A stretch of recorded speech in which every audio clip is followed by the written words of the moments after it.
مسلم league نون اور Peoples party کا ضمنی انتخابات مل کر لڑنے کا اعلان۔ رہنما پیپلز پارٹی راجہ پرویز اشرف نے کہا دونوں جماعتیں ضمنی انتخابات مل کر لڑیں گی، ضمنی الیکشن میں طے شدہ فارمولے کے تحت حصہ لیں گے۔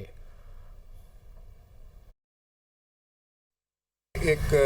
طریقہ کار طے ہوا کہ ہم مل کر وہ ضمنی انتخابات لڑیں گے، اور اس کا طریقہ یا فارمولہ یہ ہے کہ جہاں پر ہم رنر اپ ہیں اس حلقے میں، خواہ وہ قومی ہے یا صوبائی ہے،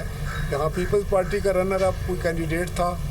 تو وہ اس کے حصے میں آئے گا، وہ الیکشن لڑے گا، اور پی ایم ایل این جو ہے وہ اس کی مدد کرے گی۔ اور جہاں پر پی ایم ایل این کا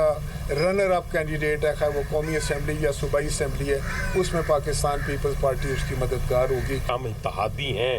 یہ جو تاثر دیا جاتا ہے یہ تاثر کبھی کبھی ہماری طرف سے بھی آ جاتا ہے، کبھی ان کی طرف سے بھی آ جاتا ہے، لیکن جب بھی فیصلوں کی باری آتی ہے تو الحمدللہ ہماری لیڈرشپ جو ہے وہ دانشمندانہ فیصلے کرتی ہے، اور یہ بتاتی ہے کہ ہم سینٹ میں، قومی اسمبلی میں،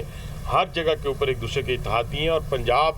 سندھ کے لیے دعا گو ہے، سندھ پنجاب کے لیے دعا گو ہے۔